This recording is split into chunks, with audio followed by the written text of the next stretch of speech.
separated. I separated myself from each truth about the beginnings of rivers, trees, and cities. I have a name that will be a street of goodbyes and a heart that appears on X-ray films. I separated myself even from you, mother of all skies and carefree houses. Now my blood is a refugee that belongs to several souls and open wounds. My God lives in the phosphorus of a match, in the ashes holding the shape of the firewood. I don't need a map of the world when I fall asleep. I don't need a map of the world when I fall asleep. Now the shadow of a stalk of wheat covers my hope, and my word is as valuable as an old family watch that doesn't keep time. I separated from myself to arrive at your skin smelling of honey and wind, at your name signifying restlessness that counts me down, opening the doors to the cities in which I sleep but don't live. I separated myself from the air, the water, the fire. The earth I was made from is built into my home. You were born in Macedonia in 1973, and I would like to open the interview by you talking about your first memory of poetry. And I also want to know if that memory is connected to the strong oral tradition in your country and in your culture. Well, I would say I'm born in the year when Dark Side of the Moon appeared. And somehow the first beat of my heart was like the opening beat of the heart of the album. I think that now when I come back to my childhood, I found that the memory itself is some kind of poetry, and childhood is the home where I return often. And all these voices that are coming from then in the language of my childhood, in the language that I'm not speaking now at the moment, they became really safe shelters for memories. And if I try to make borders around place where I feel home, I would say, yes, this is the place. It's the place where I was not thinking about poetry, but I was living poetry. I grew up in a system that people were very careful what to say, what to pronounce when they're on the streets, and what to say when they're in their homes. So people were using metaphors without thinking about them. They started to express in a way that the listener had to decode their language. And metaphors for me became such a natural way of expression. And even in the sayings and proverbs that my grandmother were using to say, like, she would say, don't worry, throw the things behind your back if you want to find something in front of you. So for me, this dimension of time, like behind your back was the past, yes, to find in front of you was the future. Oral tradition had a great role in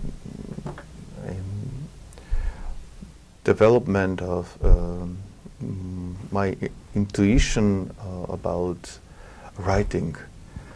It's strange. Sometimes it's like when people say oral, when they say traditional song, when they pronounce folk story, it's like writing with ink, in the air. When those stories were written down by the collectors of oral, so in a way they were killed. Became like the official form. Yes, yeah. It disappeared. It's like putting the word in dictionary. That's the best way to kill the word. You are an archaeologist of literature. In one of the interviews, I read that. Do you remember saying that? Well, I was and still somehow astonished by how our mind of archaeologists work. They are, in a way, digging to find something, so they predict in a way. But every time they found, they are surprised. So this is also with the process of writing. You take your pen, as Seamus Heaney said, and then you dig. Mm-hmm. You dig. You go into deep, into level, and in all levels of time, by going into earth. And you wait for something. You know that something will appear, and when you see it, your eyes open. When you find a broken piece of some pot in the ground, mm-hmm. your digging doesn't stop here, because you expect to find the pot, maybe all the pieces there, and you're ready to stick them, to glue them, and to reconstruct, but with all the risk, with all the consciousness that all the lines of this broken pot will appear, and they will be there. I think the one who writes opens the question, and in a way, with your writing, with your giving existing to this object, you put it again inside the ground. It's at the same time you are revealing and bearing. And bearing it. Yeah. That's why we often say we underline things. When you underline thing, you underline some sentence that means mm-hmm. Means to you. It's still bearing, but there is a map. When you open the book, you know where it is. Yeah.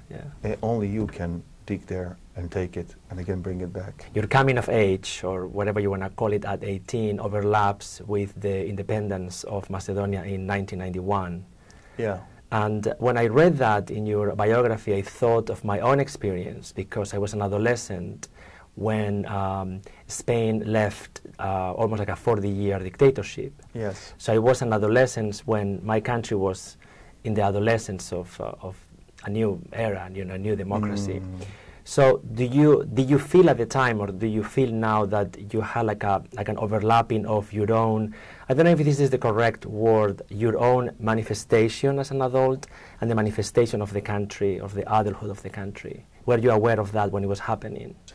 All these values, all these moral norms that were part of our education, part of everyday life, like you have to serve to the state, you have to go to the army, you have to be loyal to our leader, to our. So all of a sudden this disappeared, and we found our generation was in a way generation that escaped without moving even one step. We were cursed to escape. This age of 18, I would say, a very fragile number, very fragile.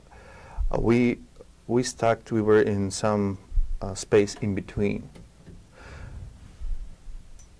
And walking on this edge, I was imagining the wall, the Berlin Wall, especially after watching the movie Wings of Desire. I was imagining myself walking on the edge of this wall and belonging to only to the places I was seeing. Like, could you explore this a little more? Yeah, like you belong to the things that you perceive only. You don't trust the people who give you a definition of where you belong now. I see. On which side you belong. But you are there on what? That's how, in fact, it was the beginning of my personal history, my personal time. I start I said my history starts from the moment I was born. I didn't have any other arguments, to trust people, to trust history books, to trust TV propaganda, because the war started then. I thought of what my ancestors were telling me very often, because I live in a very risky region, when earthquakes can happen. They were telling me, every time that there is an earthquake, just go on the threshold of the door. Yes. And then you will be protected. Uh-huh. And it came to my mind that this space in between, no matter, there is no closed door, is very safe for me. And even now I live this. I change borders, I change spaces, I change cultures, languages. Languages, yes. And I feel very secure in this space in between. What's the meaning of your last name? Without a... Homeless. Homeless. Yes, it is. It fits you very well. Your name was... Somehow, I didn't know this when all these things started, when I tried to... In English you say run away. Yeah, that's in Macedonian it's just one word, and if you try to translate it, it doesn't give so much tension and rhythm that you have to run. I see. Yeah. In one of your lines, one of your poems, in the poem Separated, you say, I have a name that will be a street of goodbyes. There's a lot of references to the name, and I love that line. Yes, also it's connected to very, very, very much instrumentarium of the ideology that was using. They were changing names every time they were coming on power. They would pick up some name that, some kind of hero that they think that it's important for some reference of memory, of common memory, and they will change. That's how many streets became Marshal Tito, for example.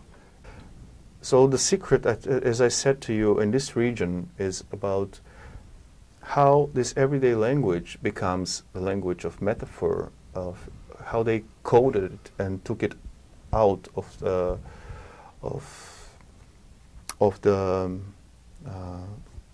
raw administrative official language. Yeah. And sometimes I feel helpless, writing poetry, because I say, you see, everyday language itself says so much. And then if you try to make poetry out of it, it's again become it's the danger of crossing the threshold of pathos, of this pathetic thing. It's so big. I noticed this also when I was in Indonesia on a poetry trip there. Also, their language is full with metaphors. The words are full. One word is a metaphor, like the sun. The word sun, it means, if you translate it literally, it means eye of the day. And you have to be very, very careful, I think, with words. We all know this when we write. So I prefer to keep silent and to think a process of writing not as a reduction, to reduce the words, but as some kind of oblivion. So with this consciousness, I think one writer, when takes notes, sometimes thinking that this note can be a poem one day, and you always want to revise it, or you come back to it and so on, but maybe you will never build a poem, or you are aware that if you try to build a poem that you will kill the note, that it's so condensed, that is so true and so Like raw, authentic. raw, Yeah. authentic. Yeah. It's like in the hologram. You just, it shows everything.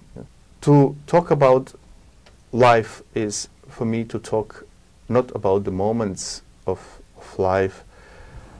To talk about poetry, it's not about recording the moments of life.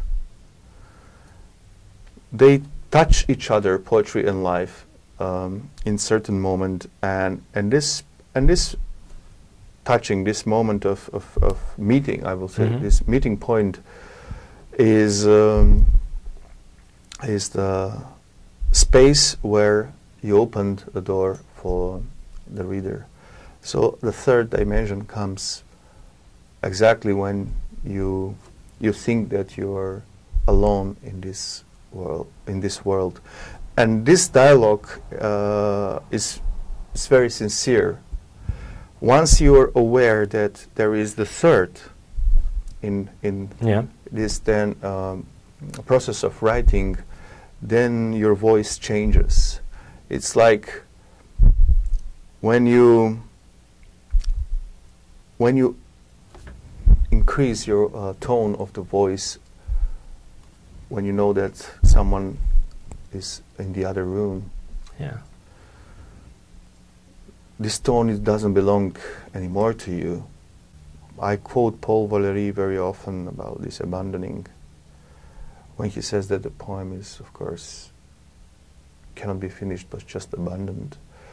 And I still think that it's more about running away, abandoning, than finishing or ending Yeah. things.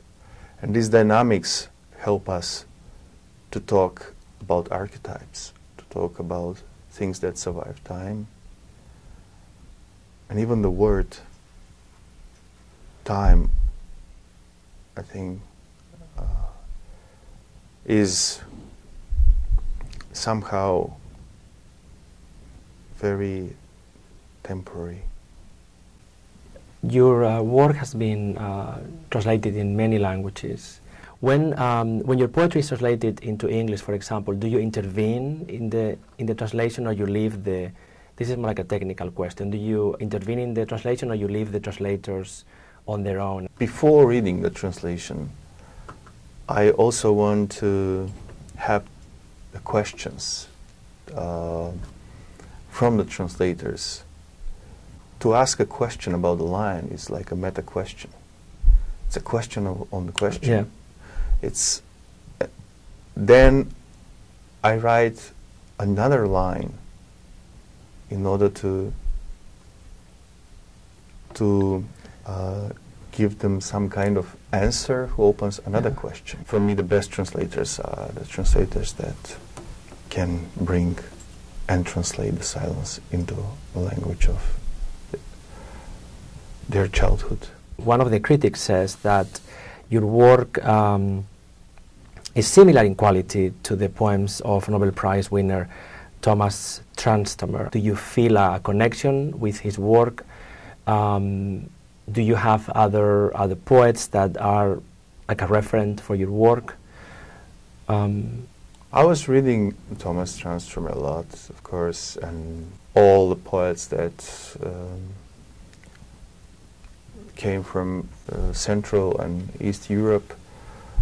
I was connected to them, to Miloš and to Yanis Ritsos and to Herbert, Šimborska, Nikita Stanescu. Then I discovered Nordic literature and aesthetic of not only literature, but here I would include here the cinematography of movies of Bergman and the music of Jan Garbarek, and it's simply, it's like tracing the path that they already we feel safe, like, let's say, that follow the steps, like the steps in the snow. If you see that there's another, then you know that this person is still alive, and you just go there. But in a way, of course, you it's important to watch toward the sky, not in the ground when you walk this way. That's how I feel when I read their poetry, and they gave me also some kind of shelter to believe that there are people that still make questions about the color of the silence, also about the dust in the distance, or about unwrinkled sheets in a hotel room. You are an editor of an online magazine. I don't know if you are still out. If you want to talk a little bit about that part of your life. Yeah. I was editing poetry in one magazine, and then I'm now in a lyric line. It's a wonderful project, international poetry network based in Berlin, in Germany, that published thousands of poems in several languages and translations, of course. And the beauty of this project is that you can hear the author himself or herself reading his or her poetry in the original language. The original language. Yeah. So you can just open the file, read the translation in language you understand, and listen to the voice of the poet. I was impressed by the way that grief appears in your poems. There is something about grief that I'm very attracted to it. I think grief in some in society has become like something you do in private or in the therapist office, or something that you have to do fast. You know, like people want closure, something that you have to terminate in a way. And I think in your poetry, and I don't know if it is something personal, something that belongs to your background, but there is something in grief that is very alive and is very kind of, this is probably a bad word, a little bit exuberant. So if you have any comments about the role of grief in your poetry? I had one of my grandmothers were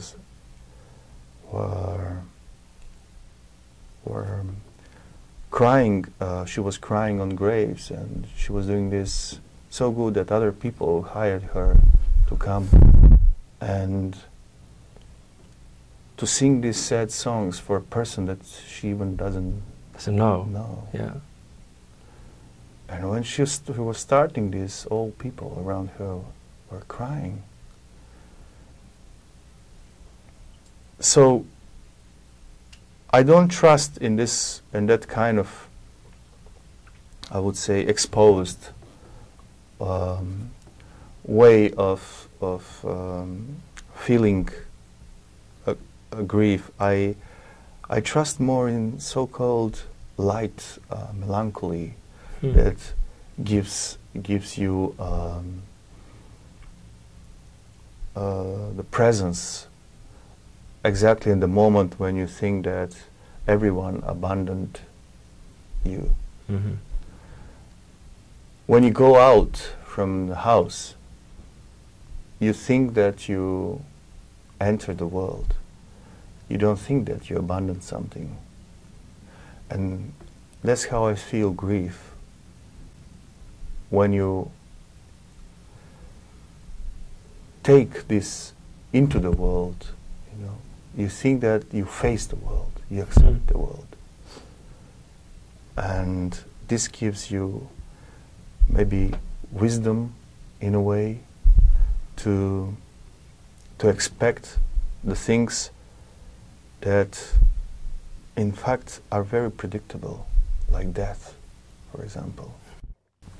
Odvojen.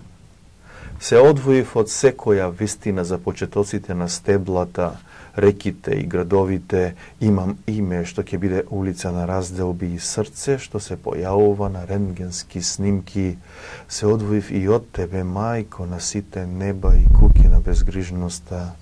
Сега крвта ми е бегалец што припаѓа на неколку души и отворени рани. Мојот Бог, живе во фосфорот шкорче, по пепелта што го чува обликот на пресеченото дрво. Ne mi treba mapata na svet od koga zaspivam. Сега сенка од класие жито ја покрива мојата надеж и мојот збор е вреден како стар семеен часовник што не го мери времето. Се одвоив од себе, за да стасам до твојата кожа што мириса на мед и ветер, до твоето име што значи немир, што ме успокојува, што ги отвора портите на градовите во кои спијам, а не живеам. Се одвоив од воздухот, од водата, од огнот, земјата од која сум создаден е вградена во мојот дом. Thank you very much. Okay. Thank you.